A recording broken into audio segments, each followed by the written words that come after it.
Hadirin wal hadirat yang dirahmati oleh Allah Subhanahu wa taala.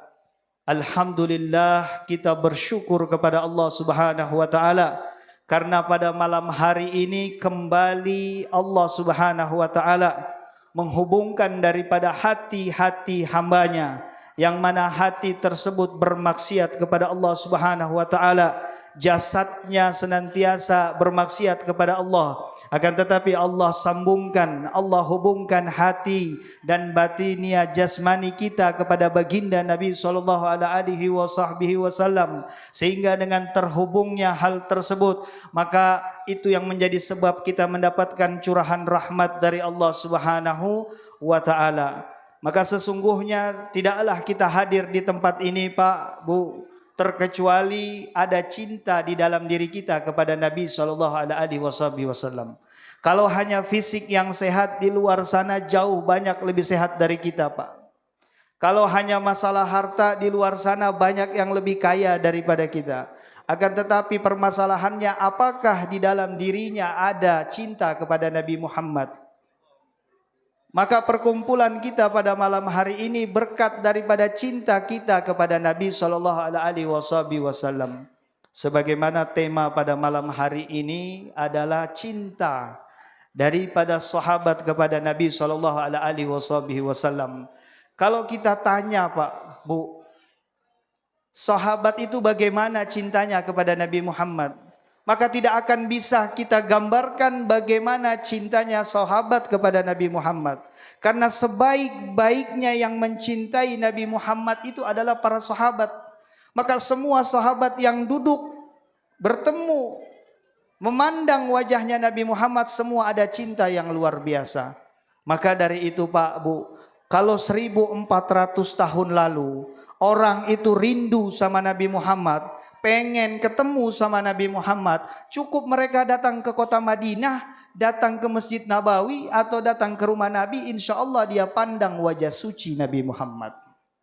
Akan tetapi berlalu 1400 tahun lamanya. Di zaman kita sekarang, kalau kita cinta, kita rindu dengan Nabi Muhammad, penasaran pengen tahu wajahnya Nabi Muhammad, maka solusi yang terbaik kita duduk di majelis-majelis salawat seperti ini, yang dimana dijelaskan tentang sirahnya Nabi, yang mana di situ dijelaskan tentang ilmu-ilmu syariat yang dibawa oleh Nabi SAW. Maka dengan sering duduknya kita seperti ini, mengikuti kegiatan Arba'in dari malam pertama hingga nanti insya Allah, kata Habib Adi tadi, sampai yaumil akhir, mudah-mudahan dengan ikutnya kita, Allah tanamkan cinta di dalam diri kita. Hadirin yang dirahmati oleh Allah Subhanahu wa taala. Kenapa? Pertanyaannya, kita harus cinta kepada Nabi Muhammad. Karena apa? Cinta kepada Nabi Muhammad ini menentukan kualitas iman kita di hadapan Allah Subhanahu wa taala. Cinta kepada Nabi Muhammad ini menentukan akhlak kita kepada sesama makhluk, baik sesama manusia maupun kepada hewan atau tumbuh-tumbuhan. Karena Nabi SAW telah mengatakan, la yu'minun ahadukum hatta akuna ahabba ilaih. Kata Nabi SAW, tidak akan sempurna iman kalian, iman seorang mukmin, iman seorang yang ngaku beriman, mereka sujud kepada Allah walaupun sampai hancur tempat sujudnya, mereka berzakat sampai habis hartanya, akan tetapi tidak dibarengi dengan keimanan, yaitu cinta kepada Nabi Muhammad, maka semuanya itu akan tertolak, tidak diterima oleh Allah Subhanahu wa taala. Maka Nabi katakan, la yu'minun ahadukum hatta akuna ahabba ilai. Tidak sempurna iman kalian kecuali aku lebih kalian cintai daripada siapa? Walidihi, daripada ayah kalian, daripada keluarga kalian, daripada harta kalian, wa nafsi, daripada diri kalian sendiri, wa fi riwayat mengatakan wa nasi ajmain, daripada seluruh makhluk yang ada di atas muka bumi yang kalian temui. Maka cinta kepada Nabi Muhammad itu menjadi standar, Pak, menjadi patokan keimanan kita kepada Allah Subhanahu wa taala. Maka kita perhatikan bagaimana sahabat-sahabat Nabi, mereka cintanya kepada Nabi sallallahu alaihi wasallam. Ketika perang Badar, Nabi mengumandangkan bahwasanya akan ada perang Badar. Maka saat itu kata Nabi, silakan kalian yang memiliki sesuatu yang bisa kalian sumbangkan, silakan kalian sumbangkan apapun itu. Maka sahabat datang, ada yang menyumbangkan daripada sepertiga hartanya, ada yang menyumbangkan seperempat daripada hartanya, ada yang menyumbangkan setengah bahkan 3/4 daripada hartanya. Kemudian Nabi ketemu sama Sayyidina Umar bin Khattab. Dia katakan, wahai Sayyidina Umar bin Khattab, apa yang telah engkau serahkan, apa yang engkau sumbangkan untuk jihad fisabilillah ini? Maka dia katakan, ya Rasulullah, setengah daripada hartaku telah aku sumbangkan untuk jihad fisabilillah ini. Maka ketemu dengan Sayyidina Abu Bakar As-Siddiq. Wahai Abu Bakar, apa yang sudah engkau sumbangkan? Engkau lihat tadi Sayyidina Umar bin Khattab telah menyumbangkan daripada setengah hartanya. Lalu kata Sayyidina Abu Bakar, kata beliau Sayyidina Abu Bakar As-Siddiq mengatakan, ya Rasulullah, sesungguhnya seluruh harta bendaku telah aku serahkan, telah aku wakafkan untuk jihad fisabilillah. Lalu kata Rasul sallallahu alaihi wasallam, wahai Abu Bakar, engkau sumbangkan semua hartamu, terus bagaimana engkau memberikan nafkah kepada anakmu, memberikan nafkah kepada istrimu? Ketika mendengar daripada pertanyaan Nabi sallallahu alaihi wasallam, tersenyum Sayyidina Abu Bakar As-Siddiq. Lalu dia katakan, ya Rasulullah, tidak aku sisakan mereka satupun, karena istri dan anak serta keluargaku telah aku wakafkan untuk jihad fisabilillah. Mendengar daripada perkataan tersebut, Sayyidina Umar mengatakan, wahai Abu Bakar, engkau senantiasa selalu menjadi seseorang yang sulit untuk dikejar. Bagaimana kecintaanmu kepada Nabi Muhammad, engkau keluarkan hartamu, bahkan jiwa dan ragamu, bahkan keluargamu, engkau wakafkan di jalan Allah Subhanahu wa taala. Maka kita tanya Pak, Bu, diri kita hari ini, ketika kita dimintai sumbangan-sumbangan untuk peringatan-peringatan seperti ini, berapa yang kita keluarkan?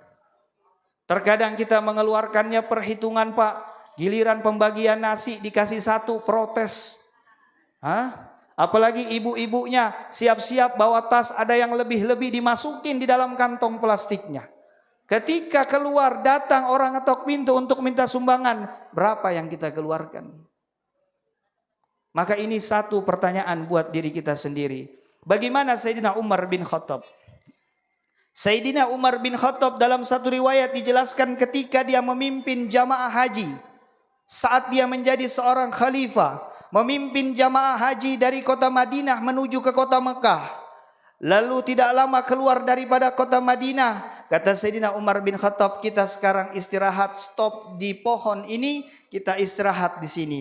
Maka bertanya daripada jamaah saat itu, wahai Amirul Mukminin, bukankah kita ini belum terlalu jauh keluar dari kota Madinah? Bukankah hanya berapa ratus meter kita keluar dari kota Madinah? Kenapa kita harus istirahat di tempat tersebut? Maka kata Sayyidina Umar bin Khattab, tahukah kalian bahwasanya ketika Nabi SAW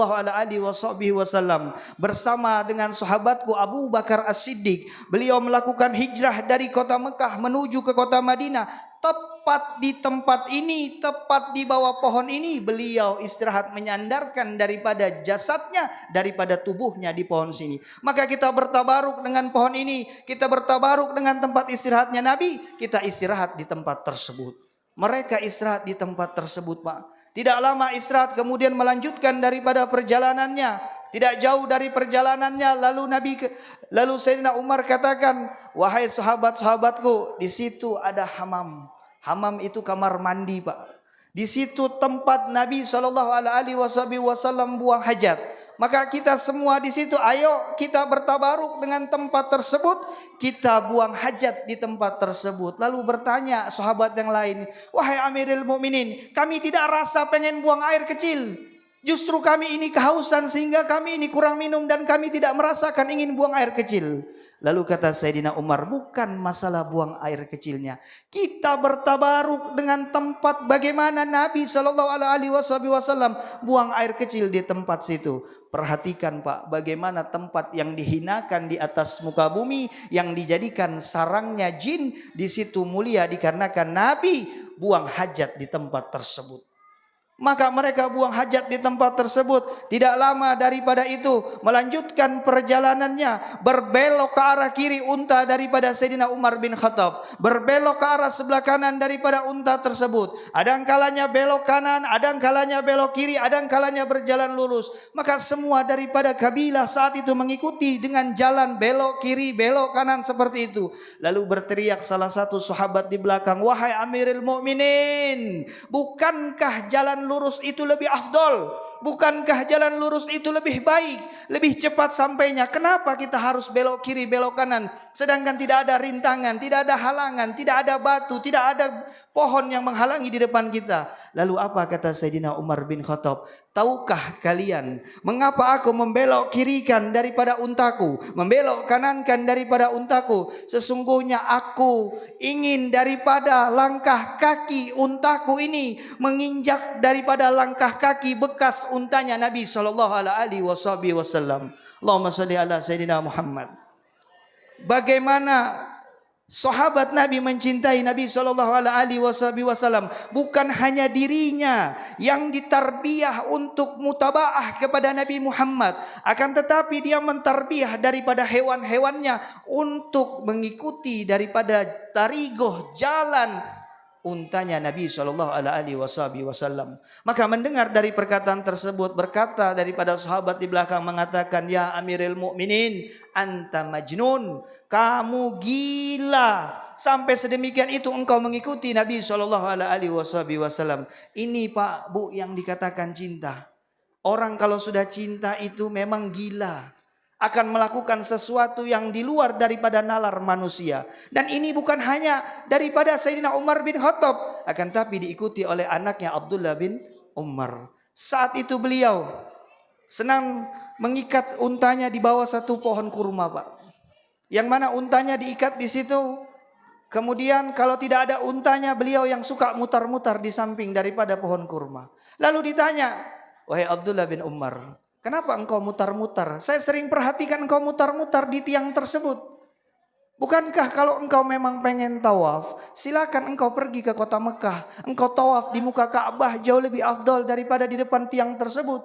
Lalu kata Abdullah bin Umar, "Naam, memang betul. Tawaf mutar-mutar di depan Ka'bah lebih afdol. Akan tetapi tahukah kalian, Nabi SAW sering ikat untanya di sini dan untanya mutar-mutar di tempat ini. Maka aku pengen telapak kakiku ini nginjak daripada jejak bekas kaki untanya Nabi SAW." Allahumma sholli ala Sayyidina Muhammad. Bagaimana kecintaan daripada sahabat-sahabat Nabi? Kalau kita kisahkan, Pak, bisa sampai malam ke-40 tidak akan pernah habis, Pak. Maka kita tanya pada diri kita masing-masing. Hari ini kita tidak dituntut untuk jihad angkat senjata. Kalau mau jihad silakan ke Palestina. Tidak sanggup ke Palestina, silakan kirim doa dari sini. Tapi Nabi sallallahu alaihi wasallam meminta kepada kita untuk membuktikan cinta kita. Kata Nabi sallallahu alaihi wasallam, "Man ahya sunnati." Siapa mereka yang menghidupkan sunnahku, faqad ahabani, berarti itu bukti dia cinta kepadaku. Waman ahabani, dan siapa yang cinta kepadaku, kana ma'i fil jannah. Tidak ada tempat, tidak ada hadiah paling pas yang akan dia dapatkan kecuali dia bersama denganku di surga. Perhatikan dalilnya, Pak. Perhatikan hadis tersebut. Kata Nabi SAW itu man ahya, Pak, bukan man aksaruhum. Kalau Nabi katakan man aksaruhum, berarti siapa yang paling banyak mengerjakan sunnah. Nabi menyuruh siapa yang menghidupkan sunnahku. Berbeda itu, Pak, sesuatu yang dihidupkan sama sesuatu yang paling banyak dikerjakan. Kita mengerjakan sesuatu dengan nilai yang banyak, bisa jadi hari ini kita kerjakan, besok tidak kita kerjakan. Akan tetapi ketika itu sesuatu yang dihidupkan, berarti ada perkara yang didawamkan. Kalau ada perkara yang didawamkan, berarti ada perkara yang diistiqomahkan. Berarti kalau sudah diistiqomahkan, dalam keadaan apapun, baik dalam keadaan susah, dalam keadaan senang, dalam keadaan sakit, maupun dalam keadaan apapun, pasti dia akan menghidupkan daripada sunnah tersebut. Maka Nabi mengatakan siapa yang mereka menghidupkan sunnahku, berarti buktinya dia cinta sama aku. Sunnah Nabi banyak, Pak. Kalau kita jelaskan banyak, tidak cukup waktu kita. Ada kisah dari sahabat Nabi yang mereka itu tidak makan bawang, Pak. Mereka tidak makan bawang. Maka Abu Ayyub ini senang makan bawang, Pak. Kalau tidak makan bawang, dia tidak mau makan. Ini Abu Ayyub ini punya kebiasaan. Ketika dia undang Nabi Muhammad, dia siapkan makanan, di situ ada bawang putihnya. Lalu dia katakan, ya Rasulullah, silakan engkau makan. Akan tetapi ada bawang putihnya. Karena ini salah satu kesukaanku. Lalu kata Nabi Muhammad, saya bukan tidak mau makan apa yang kamu sajikan, akan tetapi saya tidak makan bawang. Kenapa? Karena saya senantiasa berkomunikasi dengan Jibril, saya senantiasa bermunajat kepada Allah, dan saya senantiasa berkomunikasi ngobrol dengan para sahabat. Saya tidak mau sahabat saya, malaikat Jibril dan Allah Subhanahu wa taala terganggu dengan aroma daripada bau mulutku. Maka aku tidak makan bawang, bukan karena aku tidak suka, akan tetapi aku tidak mau mereka terganggu dengan aroma bau mulutku. Maka mulai saat itu Abu Ayyub, Pak, tidak pernah makan bawang. Ini namanya cinta. Nah, ini kalau saya tanya ini, Pak, ini sedikit terakhir saya mau tanya ini. Bapak-bapak yang suka merokok, rokok lagi nih, Habib Hadi ini mohon maaf ini bersama dengan habaib yang lainnya ini. Saya mau tanya, masalah rokok ini, saya tidak mengharamkan masalah rokok. Saya ikut jumhur ulama. Syafi'i mengatakan rokok itu makruh. Benar, Pak? Benar. Tapi bagi saya yang tidak merokok, saya haramkan rokok. Tapi saya tidak mengharamkan bapak-bapak sekalian. Saya punya tips kalau bapak-bapak mau berhenti merokok. Ibu-ibu kalau bapak-bapak berhenti merokok, ibu senang dah, Bu? Nah, lihat nih, Pak. Seseorang yang cinta itu harus mengorbankan, karena hakikat cinta ini, Pak, kita harus mengorbankan yang kita tidak suka untuk mengikuti kesukaan orang yang kita cintai. Betul tidak, Bu? Nah, betul lagi. 1-0 sudah, Pak. Jadi kalau bapak-bapak mau berhenti merokok, saya kasih tips, Pak. Kalau bapak mau berhenti merokok, jangan bapak niat pengen sehat. Ya, jangan niat pengen sehat loh. Kok bisa gitu, Bib? Bukankah kita berhenti rokok karena pengen sehat? Jangan bapak pengen sehat. Karena kalau bapak niatnya pengen sehat, atau bapak pengen duitnya terkumpul, bapak rugi, tidak dapat apa-apa. Kenapa? Kalau bapak niatnya pengen sehat, bapak akan terkena satu dalil, yang mana dalil tersebut adalah maudu, palsu, di atasnya palsu. Apa dalilnya, Pak? Berokok ndak berokok mati juga, mendingan berokok sampai mati. Itu dalilnya, Pak. Jangan sampai bapak ingin sehat, bapak kena dalil itu. Berokok ndak berokok mati juga, mendingan berokok sampai mati. Nah, ini ahli hisab langsung ngomong sampai mati. Nanti berarti dia sepakat sama dalil itu. Maka jangan pakai dalil itu, Pak. Jangan niatnya sehat, tapi niatnya apa? Bapak lagi ngerokok, lalu bapak mikir, Nabi Muhammad itu ndak ngerokok, maka aku berhenti merokok karena Nabi tidak merokok. Ini pasang niat yang kuat, Pak. Malam ini malam ke-27 kalau bapak pasang niat, innamal a'malu biniat wa innamal likulli imri'in manawa. Bapak akan dapat sesuai dengan apa yang bapak niatkan. Tapi ya kalau niat harus ada usahanya. Kalau biasa sehari 4 bungkus, ya dikurangin usahanya 3 bungkus. Kalau biasa 3 bungkus, dikurangi 2 bungkus. Insya Allah dengan kita punya niat seperti itu, andai kata sampai akhir hayat kita ternyata kita tidak bisa berhenti merokok, akan tetapi sudah berusaha untuk mengurangi daripada rokok tersebut, maka bapak tercatat orang-orang yang sudah punya niat untuk berhenti merokok dan mendapatkan pahala mutabaah, ngikut sama Nabi Muhammad yang Nabi tidak berokok. Bisa kira-kira, Pak? Bisa dicoba, Pak? Coba, Pak, jangan tidak bisa dicoba, Pak. Karena kita tidak tahu masuk surganya kita belum mungkin bukan karena ibadah kita. Bukan karena puasa kita, bukan karena zakat kita. Mungkin kita masuk surga karena usaha kita, Pak. Mujahadahnya kita untuk ngikut Nabi tidak merokok. Ternyata kita masuk surga dapat syafaatnya Nabi karena pengen ngikut tidak merokok. Maka kita pasang niat yang kuat, insya Allah mudah-mudahan di malam ini semua hajat-hajat kita dikabulkan oleh Allah Subhanahu wa taala. Tidak keluar kita dari tempat ini kecuali Allah telah ampunkan dosa kita. Allah catat kita sebagai hamba-hambanya Allah yang mendapatkan syafaatnya Nabi Muhammad sallallahu alaihi wasallam. Alhamdulillahirabbil alamin. Allahumma shalli ala sayidina Muhammad wa ala ali sayidina Muhammad. Allahumma jamilna bil afiyah was salama wa haqiqna bit taqwa wal istiqamah wa idna min mujibati nadama fil hali wal mal innaka samid du'a. ربنا تقبل منا إنك أنت السميع العليم وتب علينا إنك أنت التواب الرحيم ربنا آتنا في الدنيا حسنة وفي الآخرة حسنة وقنا عذاب النار بفضل سبحان ربك رب العزة عما يصفون والسلام على المرسلين والحمد لله رب العالمين. Kurang lebihnya wafikum minkum. Wassalamualaikum warahmatullahi wabarakatuh.